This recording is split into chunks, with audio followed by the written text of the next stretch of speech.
Buenas tardes, muy buenas tardes a todos.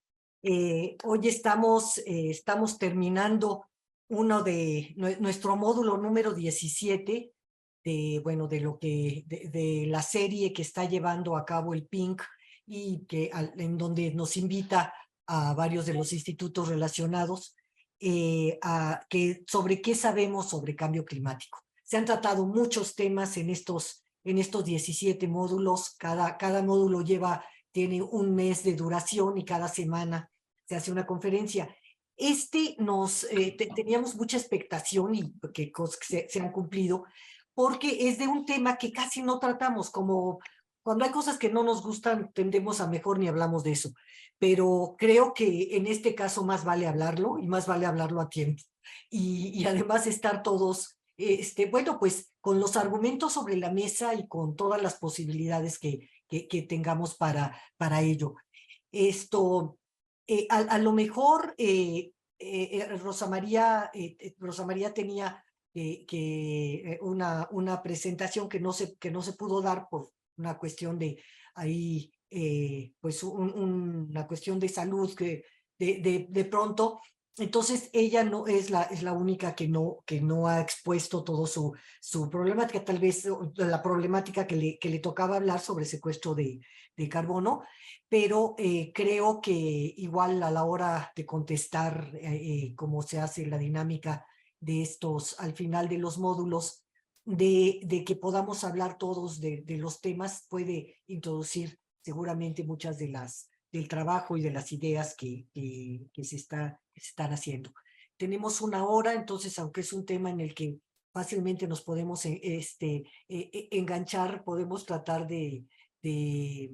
pues, de presentar los puntos de vista que tuvieron todos los ponentes, con base en algunas preguntas que se fueron haciendo por parte del público, que ya no se dieron tiempo a contestar, y como algunas cuestiones que pensamos que pueden servir para cerrar este módulo y el tema, en tanto las series del PINC. El tema de geoingeniería es un tema que va a estar abierto por lo menos todo el siglo XXI y que va a estar cada vez más presente a medida que se acerquen los plazos de cumplimiento de reducción de emisiones, y que seguramente habrá muchas argumentaciones de que no se puede hacer de otra manera y cosas por el estilo. Pero creo que en esto podemos meternos a esa discusión. Entonces, si les parece, podemos empezar tal vez un poco con darle la posibilidad a Rosa María que ella empiece con la introducción. En estas semanas en donde hablamos de que en realidad las posibilidades reales de implementación de proyectos de geoingeniería se ven muy lejanos, al menos para una escala que en realidad sirva para lo que se está planteando. Hay muchas posibilidades de experimentos, muchos muy arriesgados, casi todos muy arriesgados, sin ninguna posibilidad todavía de que esté clara la gobernanza. Entonces, un poco la idea en este marco, ¿qué papel juega la investigación sobre estos temas? Si sabemos que no son posibles, no son deseables, ¿tenemos algo que atender acerca de este tema, y cómo lo deberíamos de atender en todo caso? Tal vez sería una pregunta muy general para iniciar, y si me permiten le pediría a Rosa María que iniciara. Muchas gracias. Mira, la verdad es que es importante, porque en los últimos años México ha aumentado su producción de CO2. Las simulaciones que dicen, no, es que estamos disminuyendo, pero en realidad lo que hizo fue aumentar su cuota y eso es terrible, ¿no? Eh, y, por ejemplo, ya México está catalogado como uno de los países que en forma más desordenada y y bueno, pues, estoy buscando adjetivos que se puedan decir aquí en la red, eh, Puede decir, quemando una gran cantidad de gas. Alguno de esos se ha tratado de ocultar. Es terrible, ¿no? O sea, realmente vivimos en una realidad muy, muy difícil en México, pero además, por ejemplo, los proyectos de captura de carbono, hay grupos que están tratando de trabajar en eso, sin embargo, no hay posibilidades de aplicarlos, no porque no sean aplicables, sino porque digamos, la forma en que se podrían hacer está bloqueada, ¿no? Entonces, inclusive, por ejemplo, se había planteado un proyecto en combinación con el Reino Unido para captura de carbono en pozos de Pemex, ¿no? Pero todo eso está dejado de lado, siendo que México entre México e India son los países más vulnerables al cambio climático por todos los desastres a los que estamos expuestos, ¿no? Inundaciones, deslaves, o sea, todo sequías.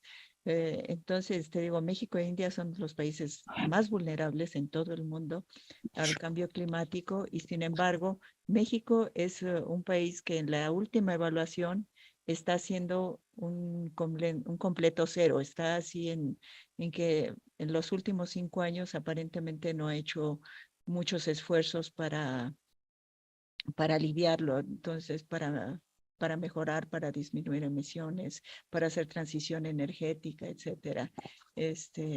Yo la verdad es que hago gala de un pesimismo tremendo, pero bueno, mejor le cedo la palabra a los pero colegas. nada Creo más, que nada más por decir, permíteme interrumpirte tantito en esto. En ese sentido, estamos de acuerdo en el panorama tremendo, en la necesidad de disminuir emisiones, pero hay muchas formas, que es lo que se dijo en estas semanas, tal vez si oíste alguno de las conferencias, hay muchas formas de hacerlo que son viables, que son buenas para las personas, que nos llevarían a cambiar realmente la tendencia del país, que no se están haciendo. Efectivamente, como dices, no se han aplicado. ¿Por qué pensaríamos que la geoingeniería sería una posibilidad? Cuando está Mira, tan lejos también yo creo y que tiene sea, margen. pero el problema es cómo lo podemos hacer. O sea, el problema es que tienen que ser esfuerzos individuales o a medida, no sé qué tanto la universidad podría eh, apoyar todos esos esfuerzos, ¿sí? Porque yo lo que veo es que no va a haber apoyos eh, a nivel sistema, a nivel administración federal ni local. Entonces, no sé si la universidad o los centros de investigación, los centros de educación, porque además también está la educación, ¿no?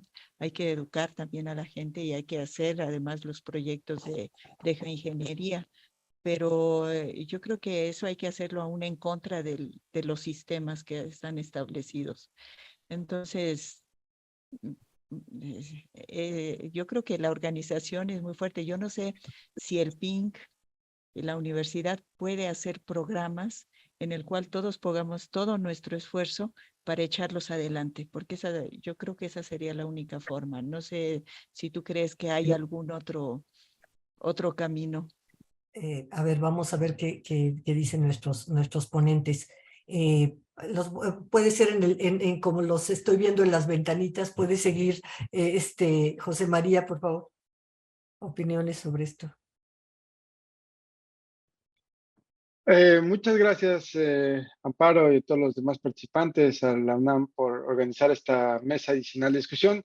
Bueno, yo en la presentación que di hace 2 semanas hablé específicamente sobre el caso de la captura o la remoción de CO2, como, digamos, diciendo que era importante diferenciar entre estas opciones de geoingeniería que tienen que ver con el manejo de la radiación solar y otras que tienen como propósito remover CO2 de la atmósfera, secuestrarlo en diferentes ecosistemas, en el océano, en suelos.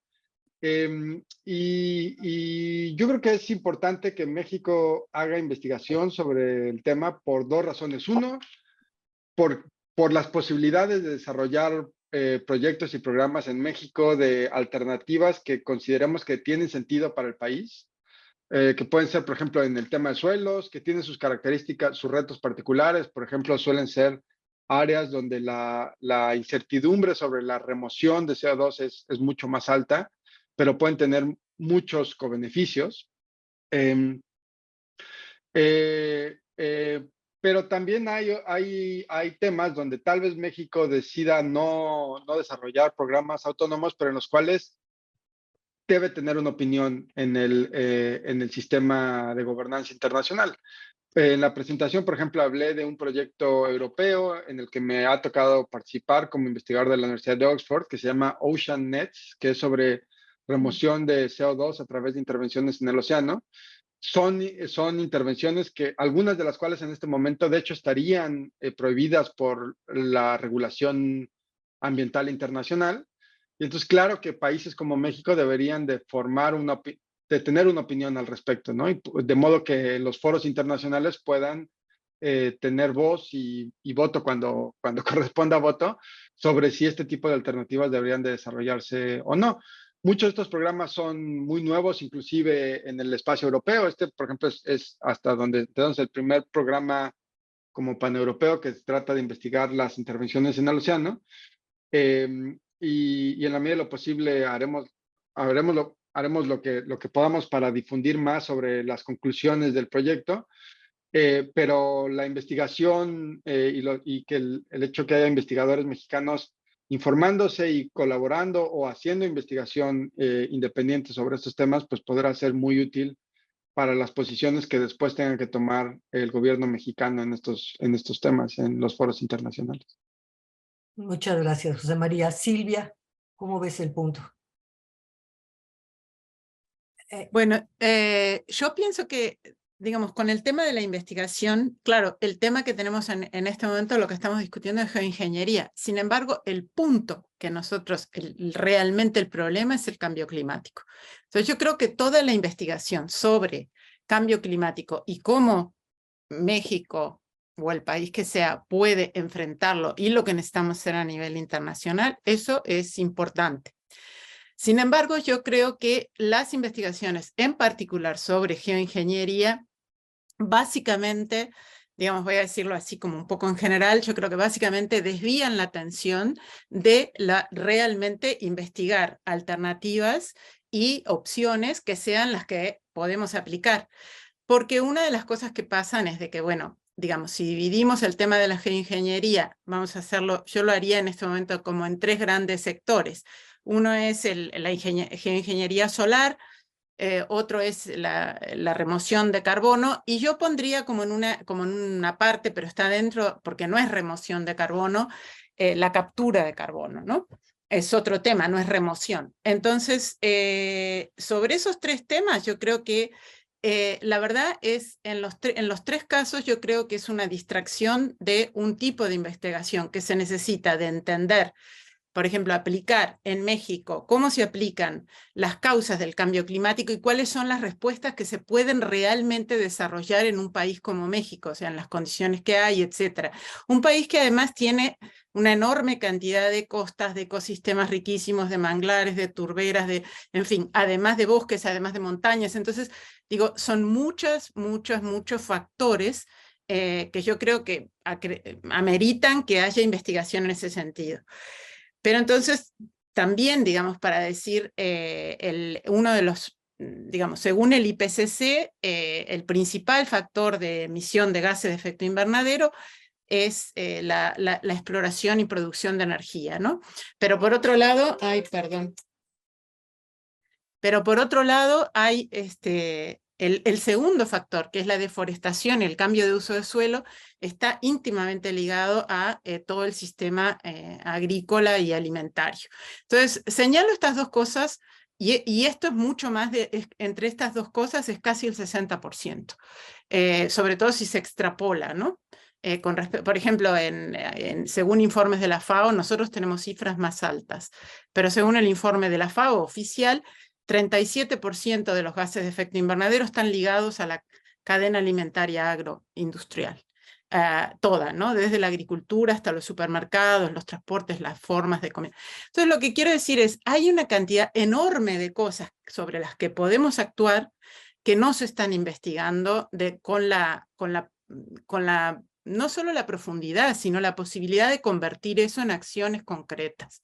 Entonces, yo creo que en ese sentido es tremendamente importante la investigación, pero no desviarnos, digamos así, de decir, bueno, vamos a investigar una tecnología en particular porque yo creo que esto podría ser una opción. Para mí eso en este momento, ante la gravedad de lo que vivimos, es una desviación de atención y de recursos. Pero además yo quisiera decir que esto coincide con el informe que acaba de dar el IPCC, 8 años de trabajo, 6 informes.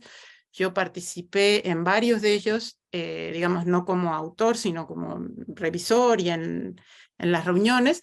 Y, digamos, el informe final del IPCC, aunque de esto podríamos hablar en varios foros, y mucho más que el de hoy, el informe final del IPCC tiene 3 mensajes muy, muy, muy claros. Y el primero es, hay que reducir las emisiones. Y las principales son dióxido de carbono. Y eso pasa por los combustibles fósiles. Entonces, ese es así, aplastante, es el mensaje principal del IPCC a través de todos los informes. El segundo que elige dar, junto con el informe de síntesis de hace 2 semanas, es que hay que apoyar las energías renovables. Eso en México habría que discutir a qué se refiere, cómo se puede hacer, etcétera. Y como dijo la profesora, la doctora Rosa María, en este momento no es precisamente lo que se está apoyando, pero es otra, yo creo que tiene un potencial, igual que pienso que lo tiene la revisión de los sistemas agrícolas. Y eso son cosas concretas. Entonces, por un lado es lo que necesitamos y podemos apoyar. Por otro lado, el tercer mensaje del IPCC es que, aunque todos los que están trabajando o piensan en la geoingeniería, dicen que el IPCC habló de que se necesita remoción en todos los escenarios, en realidad no es así estrictamente, porque no se refiere en todos los escenarios a las formas tecnológicas. En el escenario 1, que es el que rescata en la síntesis, dice que lo que se debe hacer es restaurar los ecosistemas, sobre todo bosques, humedales, etcétera, y bajar las emisiones, ¿no? Entonces, esto es un escenario que además, aunque sí tiene una cosa es grave, porque habla de 40% de reducción en muy pocos años, etcétera, son todas cosas que todos los países podrían hacer y que están, digamos, al alcance de las manos y de las políticas, que son cosas que son realizables. Y también el informe de síntesis, y esto tiene que ver directamente con lo que preguntas, tiene que ver con que dice, informa finalmente, que si bien ha considerado algunas formas de remoción de dióxido de carbono, de otros gases, ninguna de ellas, y repito, ninguna de ellas y tampoco la captura de carbono está en condiciones de dar una respuesta en el tiempo que se necesita. Entonces, en ese sentido, digamos, de nuevo, o sea, ¿qué es lo que necesitamos investigar? Necesitamos investigar lo que puede dar respuesta, vamos a decir, en un término de 20 años, eso es la urgencia. No hablo de 20 o de 30, y eso no sucede con ninguno de los pasos de la ingeniería. Y el último punto que quiero poner acá, porque México está en el panel internacional sobre esto, a lo mejor más tarde hablamos un poquito más, es que el IPCC además descarta completamente en todos los escenarios cualquier forma de geoingeniería solar, e incluso dice que el tema de gobernanza posiblemente sea insuperable y que además implica una cantidad de riesgos. Entonces yo digo, como para ir poniendo escalas de lo que vamos hablando, digamos, de qué forma hacerlo, ¿no? Gracias. Muchísimas gracias por todas esas presiones, Silvia. Luis, por favor. Y sí, vamos a pasar a discutir después. Muchas gracias. De nuevo, también me uno a los agradecimientos por la invitación a continuar el diálogo y saludo con mucho gusto a quienes me acompañan como panelistas.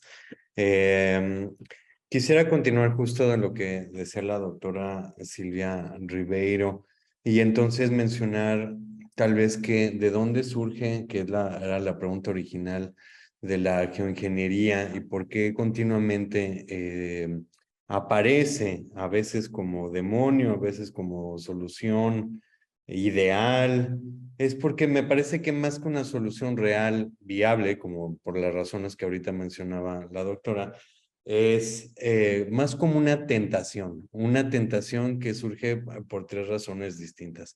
En primera, como comentaban cuando me tocó a mí intervenir, porque una geoingeniería es producto de una visión tecnocrática, una visión de ya sea optimismo tecnológico o incluso fundamentalismo tecnológico, ¿no? Que podemos resolver las cosas a base de tecnología únicamente como balas de plata que pueden resolver todas las problemáticas.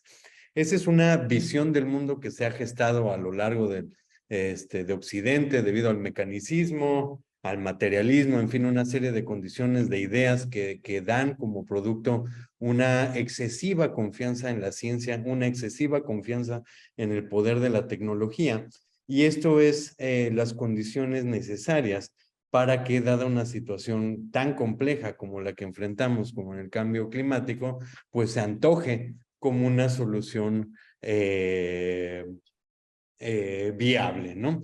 Entonces, esto es lo que da origen. En segundo término, además es una solución que en cuanto a tentación, que esto sobre todo es lo que yo mencionaba, que se empuja porque en gran manera las opciones que se plantean de geoingeniería en gran manera significa no tener que resolver las problemáticas estructurales del mundo, ¿no?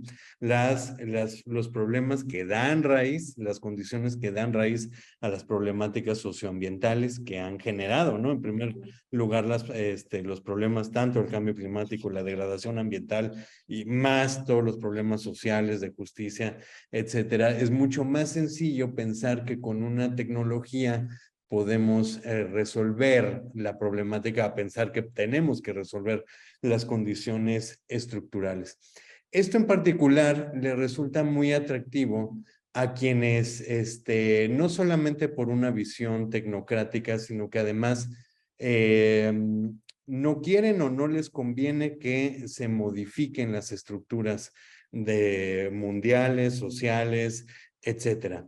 Entonces, para una gran parte del sector privado, pues le resulta muy prometedor, o a empresas petroleras le resulta muy prometedor invertir, poner en la agenda las técnicas de la geoingeniería, porque entonces de alguna manera la esperanza es que no tienen que modificar sus procesos, no tienen que transformar lo que han llevado a cabo durante décadas, sino que últimamente hay una técnica que logre o neutralizar e incluso tener un impacto más allá, ¿no? Aún más benéfico, y entonces ellos no tienen realmente que mover un dedo, simplemente desplegar una tecnología. Entonces, ese es uno de los grandes incentivos, que se pueda mantener el status quo lo más posible. Una de las discusiones para continuar dialogando con la cuestión del IPCC, uno de los mensajes principales que se contempló, particularmente en el Grupo de Trabajo 2, es la necesidad de una transformación.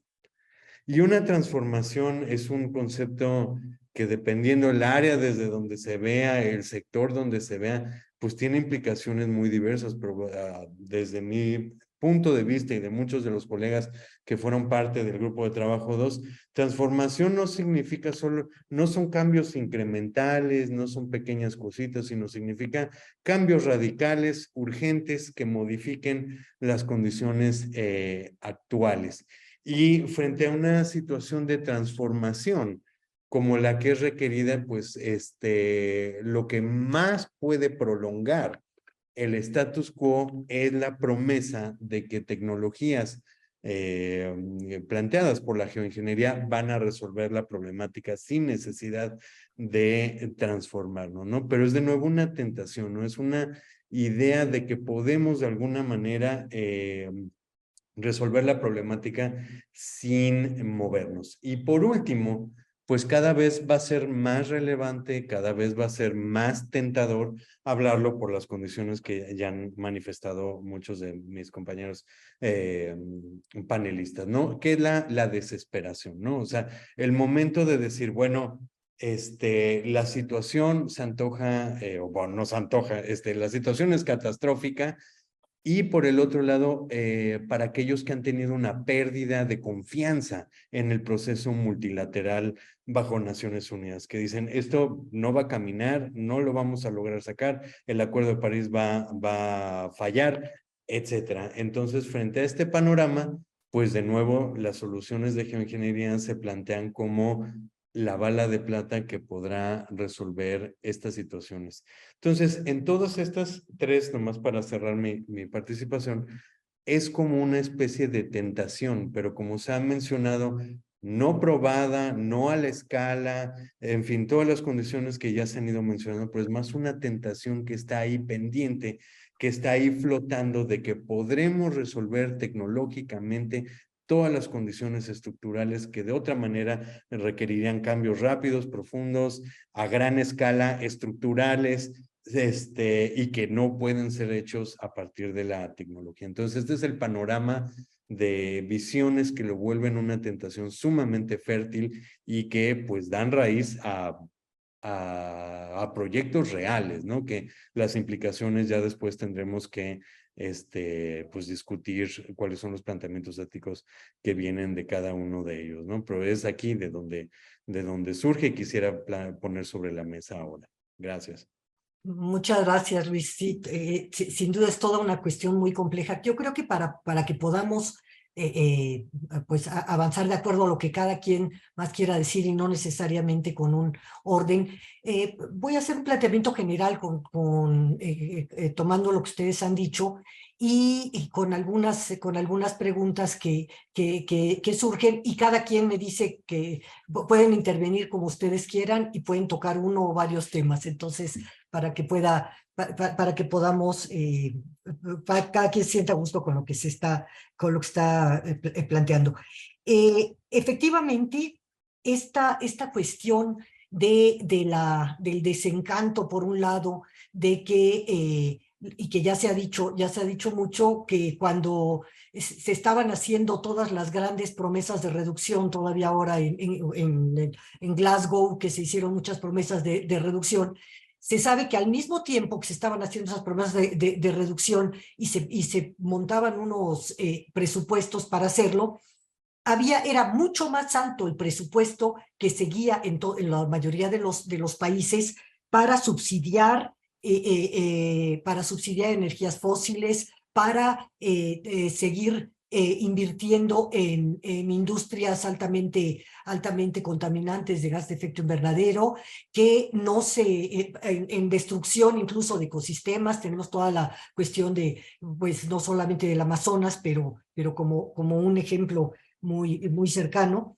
y muchas cosas así. Entonces, de pronto está todo un discurso que dice, no, tenemos muchas opciones, vámonos por allí, y por otro está una realidad en donde, y además esto también se vio en las COPs, casi siempre quien está ahí en el lobbying no solamente son las ONGs y todo esto, sino que es el lobbying que es de industriales, de gente de financieros, cosas así, es inmenso y está haciendo este tipo de cosas. Y lo que tenemos es que efectivamente no hay manera de que ninguno de los proyectos de geoingeniería que hay ahora, o sea, los más grandes, por lo pronto, como decía yo antes, que pudieran atacar la situación mundial, no por pedacitos, sino que pudieran ser realmente, no hay manera que en los próximos 10 o 20 años se estén implementando seriamente.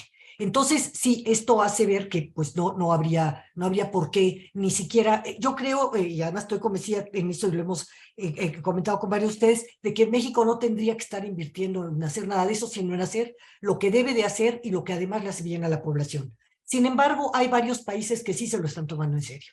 Y hay muchos grupos de investigación que sí lo están haciendo. Entonces, la cuestión es, efectivamente, y sin duda tenemos que darle por donde ética y además, pues en términos prácticos, necesitamos saber qué es cómo hacer mejor las cosas que necesitamos saber y cómo investigar esto. Pero efectivamente hay toda una situación mundial de tentación, como dice Luis, que se dan cuenta que la lucha contra el cambio climático finalmente es una lucha contra este sistema de producción, contra este sistema de valores, de organización, y entonces están tratando de alguna manera detenerlo. ¿Qué peligros hay o no de que se rompa esta cuestión, ya sea momentánea o por más tiempo, viendo el ejemplo de Ucrania, cosas así? ¿Qué peligros hay de que se rompa una cosa multilateral más fuerte y pueda haber este tipo de propuestas sin que haya ninguna gobernanza establecida o algo? ¿No tendríamos que siquiera tener idea en nuestros países, estar en la conversación de qué se puede, qué se podría hacer en un cierto momento? Efectivamente, por ejemplo, en términos de la radiación solar, a nosotros nos preocupa porque una de los grupos que están investigando le propusieron al PIN y al Instituto de Ciencias de la Atmósfera y Cambio Climático que querían plantear una posibilidad de apoyar investigaciones, no para cómo se haga nada de esto, sino de los impactos que tendría para México y para Centroamérica. En ese sentido, allí la única cuestión interesante es que si no hay suficiente dinero invirtiéndose para avanzar en la modelación, este tipo de estudios requerirían escenarios base sin geoingeniería de entrada, y en eso sí que se podría avanzar, pero de cualquier manera lo más importante es estar en una discusión que dé los elementos básicos, y en eso sí es importante que en México ya se haya dicho claramente que no se pueden hacer experimentos de geoingeniería. Esa fue una buena resolución. Y eso ya hay que fortalecer ese tipo de gobernanza, porque sí tenemos el riesgo de que surjan grupos aislados o grupos de investigación que, sobre todo en nuestros países, puedan actuar impunemente empezando a hacer este tipo de experimentos, ¿no? Entonces, ¿qué tenemos que saber para oponernos a eso? O es una oposición de principio, o tenemos que saber algo más para oponernos a esto y para proponer una gobernanza que impida, por un lado, que se gaste en términos innecesarios en ese tipo de cosas, pero también que puedan parar iniciativas, ya sea de algunos gobiernos, de más compañías o proyectos que tal vez pueden empezar a presentarse regionalmente. Esto, bueno, lo dejo abierto. Rosa María alzó la mano. Sí, Les pido que vaya levantando la mano para que les ponga. Sí, sí, adelante. gracias. Sí, mira, yo creo que se han dicho cosas fundamentales. Una, que la situación ya está llegando al límite, pero que está bien claro que hay dos problemas. O sea, tenemos el problema de que se sigue generando gases de efecto invernadero, de que no se ha podido detener en ningún país. Ningún país ha cumplido con los acuerdos de París. Eh, es, o sea, eso es una cosa clara. Y yo creo que el ataque debe ser por todos lados. O sea, los proyectos de ingeniería definitivamente tienen muchísimos problemas. Son, como decía, la tentación, la ciencia ficción, ¿no? De que de repente vamos a poner una protección a toda la tierra y todo va a ser maravilloso, aun cuando sigamos contaminando como estamos contaminando, deforestando, etcétera. Pero yo creo que sí habría que de alguna forma atacar esto por todos lados. O sea, por ejemplo, la Academia de Ingeniería está sacando programas para, ahorita les digo, un programa para hacer investigación y propuestas para la sustitución efectiva de combustibles fósiles, un programa para biogás, energía y sustentabilidad. O sea, se está tratando de hacer investigación en esa parte que es muy importante, que es la parte de la energía, que como decía la doctora Ribeiro, o sea, la mayor parte de la contaminación viene de la producción de energía y no nada más simplemente el sacar los combustibles fósiles ya está contaminando. Pero tenemos que hacer la investigación para la sustitución efectiva ya de las energías fósiles. Tenemos que hacer cambios en la agroindustria, pero ¿cómo los vamos a hacer? Ese es el problema, ¿no? Que hay que forzar a las industrias, hay que forzar a los gobiernos y para eso, como decían los lobby, como decías, los lobbying de las academias y de las ONGs palidecen ante el lobbying que hacen las industrias. Entonces, y además con las propuestas de geoingeniería, que la geoingeniería yo creo que sí hay que estar claros, no va a resolver el problema para mañana, ¿no? O sea, definitivamente no. O sea, se puede ir trabajando por ahí, pero como dices, yo creo que corresponde a las organizaciones académicas el presentar evidencia. No es nada más oponerse por principios, sino que hay que hacer una oposición con bases científicas y por eso esos proyectos también sería importante que se apoyaran. Bueno, yo aquí le dejo por lo pronto. Gracias. La verdad es que los comentarios, justo los 3 comentarios anteriores, fueron muy claros sobre la importancia de trabajar en la mitigación y del trabajo que requiere hacer México en materia de mitigación.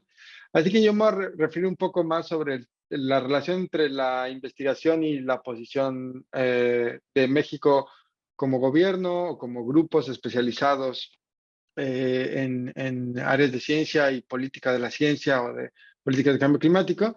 Es que México sí tiene una larga tradición de tener un impacto en la gobernanza multilateral, ¿no? Solo para dar un ejemplo, hace unos días terminó la última reunión de la Autoridad del Mar, donde se estuvieron discutiendo temas de la minería en los fondos marinos, y quien presidió la reunión diplomática fue un diplomático mexicano, ¿no? Entonces, digamos que siempre hay muchos espacios donde la diplomacia mexicana ha tenido un papel importante, y en muchos de estos casos siempre respaldado con el apoyo de ciencia mexicano, de científicos mexicanos, o de ciencia que se hace en el país o en la región y que entra en contacto también con la diplomacia mexicana. Yo creo que este es uno de esos temas donde, digamos, no como una emergencia de alguna manera, sino como un programa de diálogo de muy largo plazo, porque bien has dicho, esto es un tema que va a seguir siendo discusión durante décadas. Entonces, podemos tomarnos el tiempo para plantear la agenda que puede o queremos desarrollar en México, para informar la posición de la sociedad, de otros científicos, del gobierno en esta materia. En particular para presentar evidencias sobre los riesgos y las preocupaciones que puedan tenerse, como lo menciona la maestra Rosa María. Yo cuando pienso en investigación sobre estos temas, pienso, por ejemplo, justo en la investigación interdisciplinaria o de ciencias sociales que pueda demostrar qué tan difícil es, con evidencia empírica, qué tan difícil es implementar alguna de estas soluciones, ¿no? En mi propia investigación, por ejemplo, nosotros hemos trabajado con grupos interdisciplinarios para estudiar qué tanto tiempo nos tomaría poder expandir la cadena de producción de cal de cero emisiones, que no existe, si quisiéramos en algún momento implementar soluciones de alcalinización del océano. Y las conclusiones más claras son que los modeladores que piensan que este es un tipo de solución que se puede implementar durante esta década, pues realmente no están considerando ninguna variable sociopolítica ni económica, que nos dicen que realmente esto es algo que no debería estar como en la baraja de posibilidades, sino hasta dentro de muchos años más, ¿no? Digamos décadas, como lo mencionas. Entonces, claro que es justo esta investigación interdisciplinaria la que provee la evidencia para poder decir, bueno, algunas de estas soluciones pues no son parte de la conversación en los siguientes 15 o 20 años. Y entonces debemos de regresar a discutir la mitigación como la agenda de esta década y de la siguiente década. Junto con la adaptación y otras, supongo, sobre todo Claro. los países, ¿no? Claro. Sí. De hecho, perdona, nada más para hacer un punto adicional. una de las conclusiones a las que llegamos en la investigación que hemos desarrollado es que entre menos trabajemos en mitigación, las soluciones de captura, de remoción de CO2 se vuelven, de hecho, cada vez más complicadas, ¿no? Entonces, resulta que la remoción no es una alternativa a la mitigación, sino que si no hacemos mitigación, inclusive hay opciones de remoción que salen, que ni siquiera son una posibilidad tampoco. Entonces, digamos que ese es el tipo de investigación que necesitamos para demostrar cómo es que la remoción es una adición muy lejana del trabajo de mitigación más que una alternativa o un sustituto. Nada más para concluir, pero esto efectivamente puede ser una distracción, o sea, ¿qué tanto nos debe de importar? O sea, ¿tiene que ser algo marginal realmente o no? ¿A quién incluimos en esta discusión o en estas cuestiones de investigación? ¿Sí puede ser un distractor estas medidas? Rápidamente, una respuesta rapidísima para pasarle ya la palabra. Sí. Bueno, yo creo que sí puede ser un distractor. Entonces hay que ser muy estratégicos como comunidad científica, definitivamente. Okay, gracias. Silvia, adelante. Sí, gracias. Sí, bueno, yo también planteé lo mismo, digamos así, que acaba de decir José María, de que definitivamente puede ser un distractor. Pero además, por ejemplo, en el ejemplo que Amparo puso, perdón, olvidé decir, luego siempre olvido que no soy doctora, por favor, no me digan doctora, porque ya ven que con esto de los títulos siempre hay problemas. Bueno, entonces, nomás con Silvia Ribeiro está bien. Entonces, quería decir que yo pienso también que es un distractor, sin embargo, pienso que desde nuestra experiencia, yo trabajo en una organización no gubernamental que hace investigación, que participan Naciones Unidas como observadores desde Naciones Unidas, y digamos, para nosotros es fundamental que haya investigación crítica sobre geoingeniería, porque una de las cosas que pasan en este momento es de que sobre geoingeniería casi toda la investigación que hay es o de gente que la está promoviendo o que está investigando las técnicas, pero con una idea de promoverla, y la relación con la investigación crítica es realmente desigual. Entonces yo pienso que en ese sentido hay un espacio y sería un aporte muy positivo, por ejemplo, que hubiera un tipo de investigación crítica o que complejizara los temas. Y no solo crítica dentro de la academia, sino incluso entender que este tema no es solamente un tema técnico o un tema académico, y que sobre todo no es un tema solamente químico o biológico o de las ciencias del clima, sino que tiene mucho que ver con lo social, con lo político, en fin. O sea, yo creo que cualquier investigación que se haga, por ejemplo, desde la universidad, en este sentido va a ser un aporte, porque hay muy poco investigación transdisciplinaria, investigación con una posición independiente y crítica. Entonces, para mí eso claramente es una necesidad. ¿Ya? Creo de todas maneras, como lo dije al principio, que hay que ponerlo en la mesa sobre decir, bueno, ¿cuántos recursos hay, ¿no? Entonces, por ejemplo, este programa que Amparo mencionó, que está proponiendo hacer investigación sobre los impactos de la geoingeniería en México, de la geoingeniería solar, perdón, en México, podría ser interesante saberlo, pero, por ejemplo, recuerdo una de las personas que reaccionan a esto en África. Para empezar, este programa, por ejemplo, cuando lo propone, se basa, estoy tomando mucho tiempo en este punto en particular, pero lo voy a decir, es que empieza este programa justamente sobre la base de que, vamos a decir, el 95% de la investigación sobre geoingeniería solar en particular se estaba haciendo y se sigue haciendo en países del norte global. La mayoría se hace en Estados Unidos, no hay un porcentaje exacto, pero la mayoría se hace en Estados Unidos. Una pequeña parte mucho menor se hace en Europa y sobre todo en el Reino Unido, y otra parte se hace en China, ahora Japón, y bueno, en China y Rusia. Rusia ahora no creo que esté haciendo nada de eso, pero quién sabe.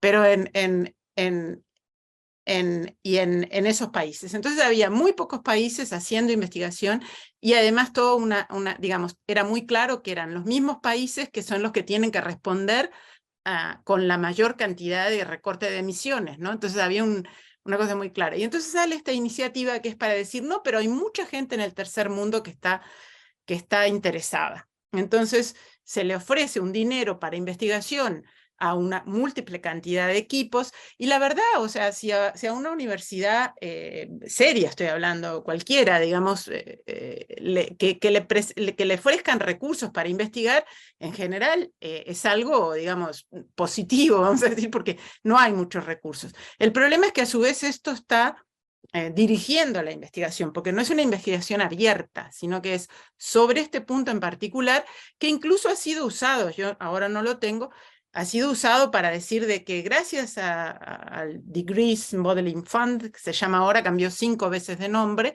al principio se llamaba Iniciativa de Gobernanza de Geoingeniería Solar. Este programa, por ejemplo, ahora está diciendo que la mayor parte de los investigadores están en el sur. Creo que ni siquiera eso es exactamente así, pero además es como tramposo, porque en realidad son niveles muy distintos de los que se está hablando. Entonces, con respecto a la investigación, esos serían, como decir, algunos de los puntos generales, digamos, ¿no? Creo que hay mucho más para hablar, y entiendo la disyuntiva que sienten, por ejemplo, entiendo, por ejemplo, que también José María tiene una preocupación de agregar elementos críticos y más complejos, etc. Sin embargo, yo creo que sí, que en ese sentido de tener una investigación crítica y transdisciplinaria con un enfoque mucho más global, hay una necesidad, y que sería de mucho beneficio, no solamente para los que tenemos una posición crítica a la geoingeniería, también para el IPCC, de verdad.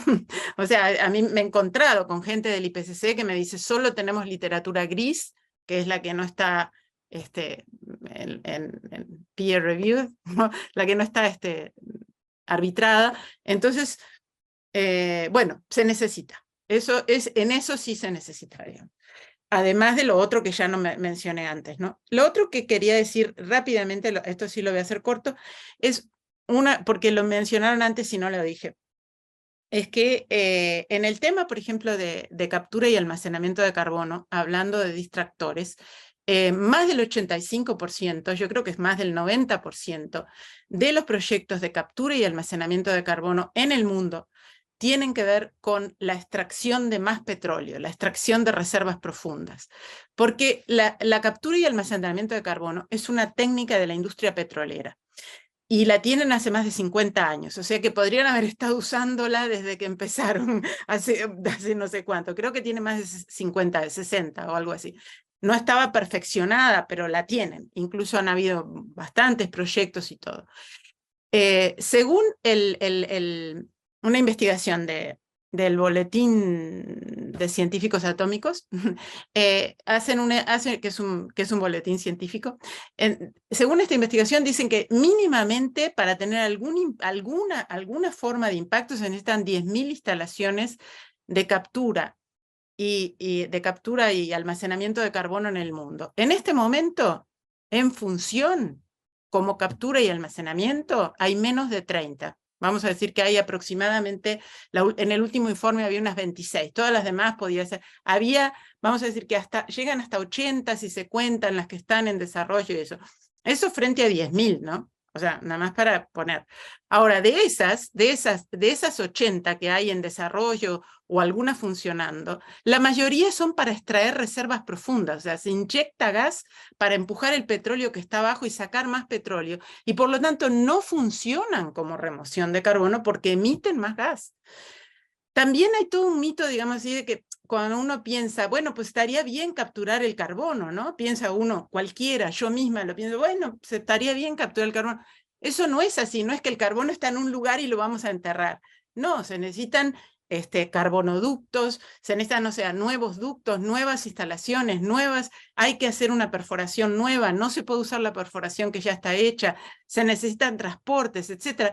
Y el análisis de ciclo de vida energético de la captura y almacenamiento de carbono da negativo, o sea, quiere decir, emite más gases de los que absorbe. Entonces hay que tener mucho cuidado en pensar con una sola cosa, con una sola opción, sin pensar en qué significa en el ciclo de vida, que es una cosa que también José María remarcó cuando habló pero que se aplica muy mucho a la alcalinización oceánica y terrestre, porque el nivel de minería que se necesita para la alcalinización es enorme, y ese nivel de minería tiene una cantidad de otros impactos, incluso energéticos, que por supuesto hay que considerarlos. Y que José María lo dijo, o sea, que no es que no lo dijo, pero quiero decir, también hay que pensar en eso, en no pensar, digamos, como si fueran soluciones solas, o como...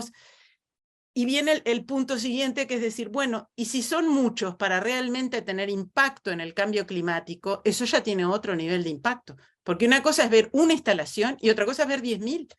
Entonces, ¿se entiende? Entonces hay muchos temas así que complejizan, digamos, esta situación, ¿no?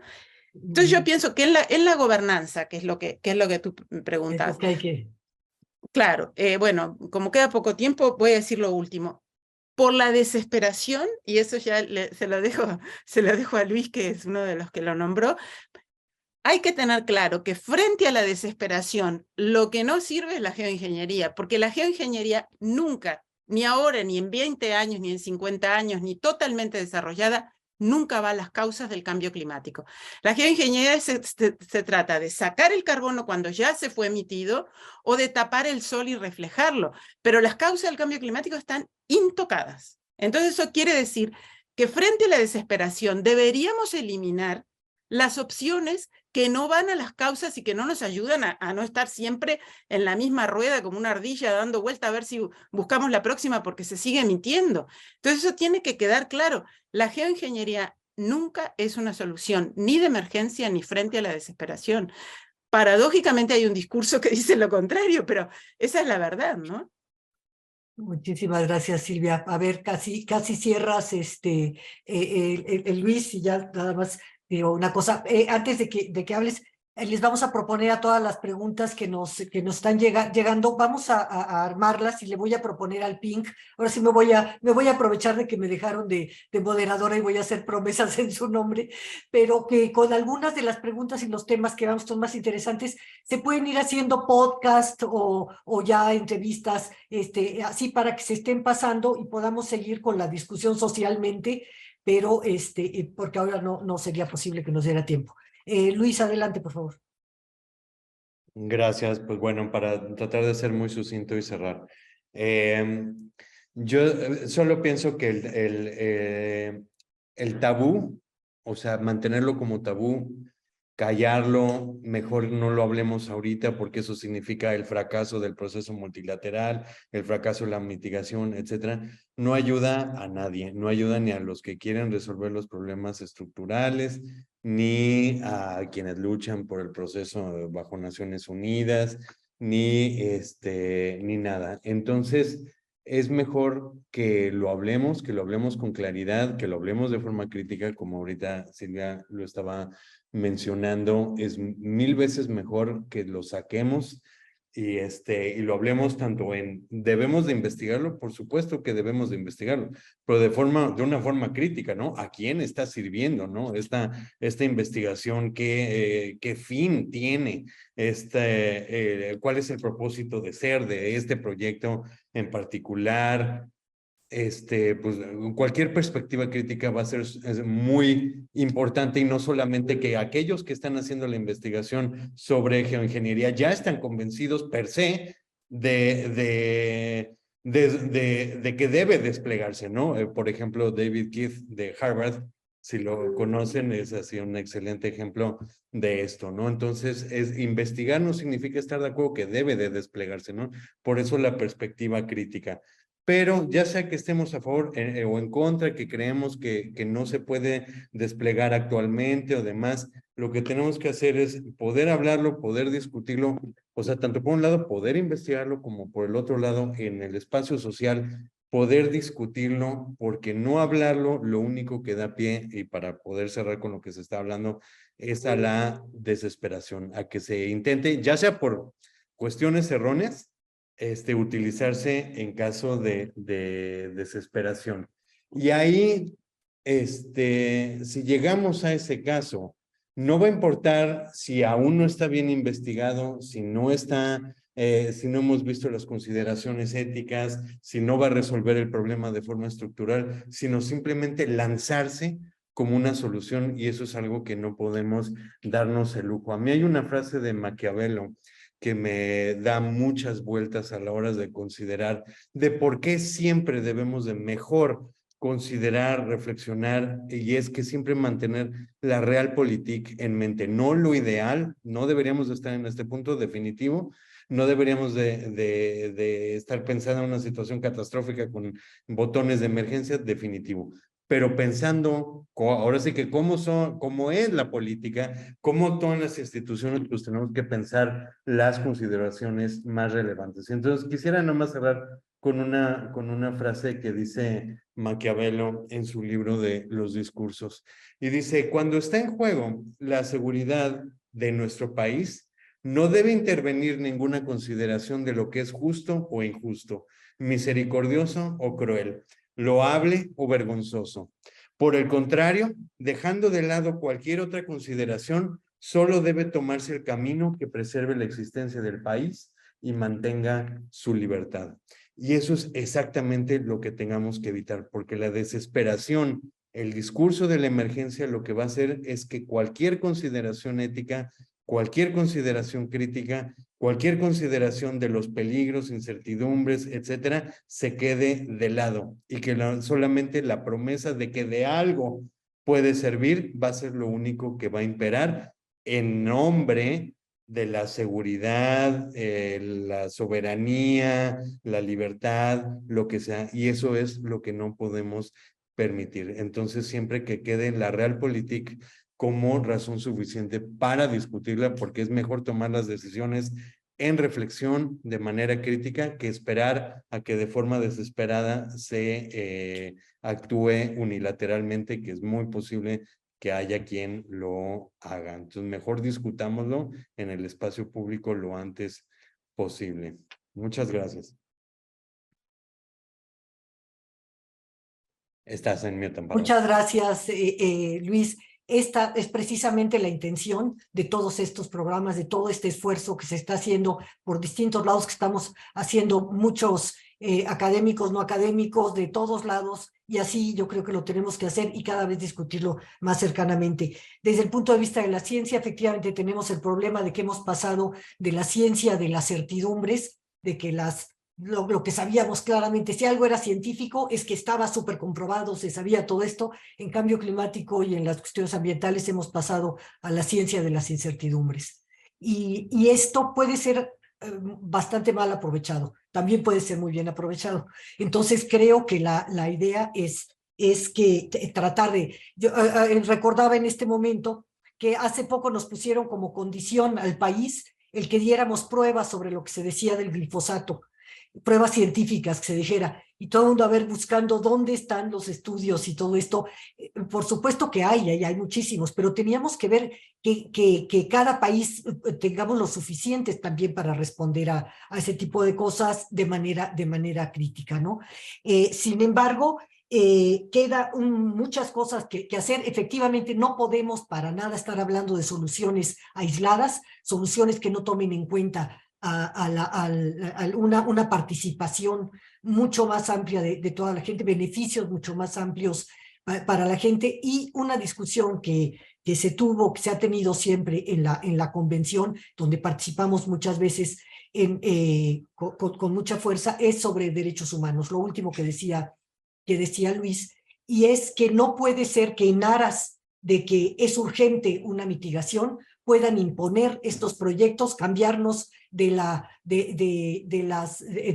grandes industrias cafés o contaminantes a las grandes industrias verdes, pero que hagan exactamente lo mismo de dejar a la gente fuera, de imponer cosas de una manera desigual y no gobernable. Creo que todos esos son temas que vamos a poder seguir discutiendo. Tal vez los entrevistemos para cápsulas y podcasts que vayamos sacando, y creo que hay muchas cosas que discutir, muchos foros, y tenemos que estar pues en todos los que se pueda y fomentando mucho la discusión constructiva, reflexiva, y sobre todo que nos lleve a dar los pasos firmes, sin desesperaciones, sin distracciones, y con mucha convicción de que hay mucho que se puede hacer, que no es rocket science, muchas de las cosas tienen que hacer, es muy simple algunas de las cosas, y que pueden ir desde cuestiones económicas, legales, otras de cambios de rumbo,